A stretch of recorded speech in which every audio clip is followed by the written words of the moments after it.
Welcome to our explainer. We're going to decode the hidden language that runs pretty much all of your favorite apps. Have you ever wondered how, say, Spotify just knows every single song by your favorite artist? Or how Amazon perfectly links your order to your shipping address every time? Well, it all comes down to databases. And we're going to see how simple lists of information get connected to build these powerful systems we use every single day. So, it all starts with this fundamental challenge.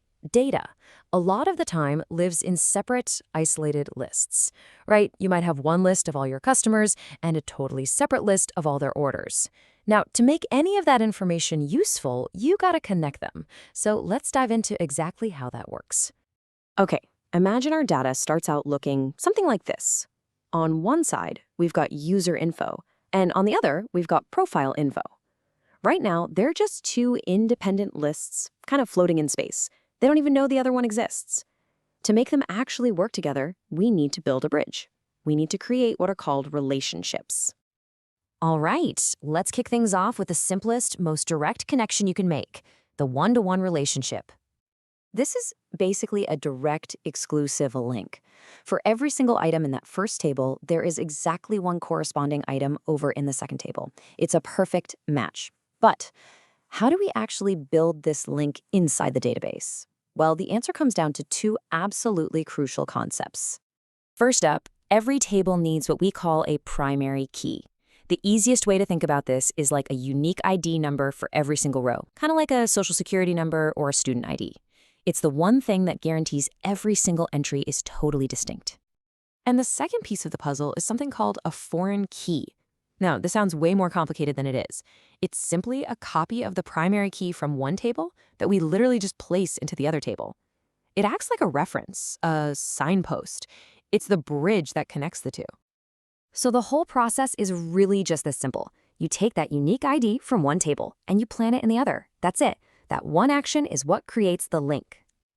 And boom, here's what that looks like. See this? By adding the user ID column over to the profile_info table, we've created that direct link. So now, if we want to find the profile for user number 2, we just look for user ID 2 in the second table. The connection's made, it's simple, it's clean, and it's super efficient.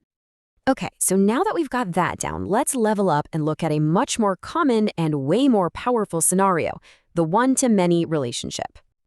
This is for all those situations where one thing is associated with many other things. Think of a department that has many employees, or one customer who's placed many, many orders. Seriously, this type of relationship is absolutely everywhere. Now, here's the thing, and this is super important.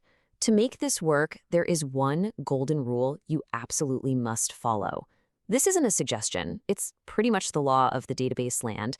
The unique ID from the one side, the team, always goes into the many side, the players. And here is exactly why that rule is so critical. Just look at the correct way on the left.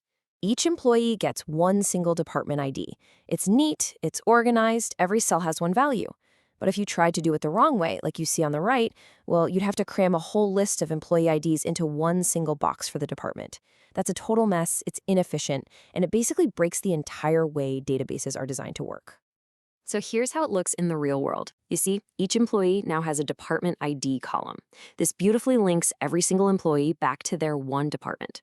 So now, if I want to find everyone who works in the technical department, that's ID D1, I just scan this table for D1 and bam, I've got my list instantly. Okay, but what happens when the connection isn't so simple? What if things on both sides can be connected to many things on the other side? This brings us to our final and I think most interesting challenge, the many-to-many relationship. This is incredibly common in real life. Think about it. One actor can be in many movies, and one movie obviously has many actors. One student can take many classes, and one class is, of course, taken by many students. And right away, this creates a puzzle. Remember our golden rule from before? We had to find the one side. But here, well, neither side is the one side. So how on earth do we apply the rule? The answer is, you can't. Our old reliable method of just adding a foreign key completely breaks down here. We simply cannot link these two tables directly. We need a totally new tool for the job. And the really elegant solution to this very common problem is a special kind of table, one that's designed for one single purpose. It's called a junction table. Some people call it a linking table. Its only job is to sit in the middle and connect the other two. And it does this amazing thing.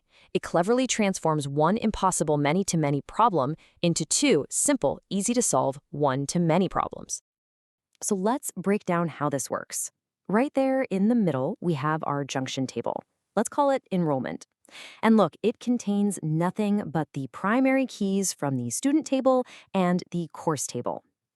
Each row represents just a single connection, one student enrolling in one course. So you can see right here, student 1 is in course 101. And look, student 1 is also in course 102. Meanwhile, student 2 is also in course 102. It's simple, it's clear, and it perfectly captures that complex relationship. So let's just do a quick recap of the 3 essential rules we've covered for connecting data. For a one-to-one, you just pop a foreign key in one of the tables. For a one-to-many, the key from the one side always goes into the many side. And for a many-to-many, you need that special third junction table in the middle. These 3 patterns, they are the fundamental building blocks for pretty much any application you can think of. Once you understand these rules, you kind of start to see the hidden structure behind the entire digital world. Next time you're on Netflix, you can actually picture that junction table connecting actors to movies. Or you'll see the one-to-many relationship between your Amazon shopping cart and all the items in it.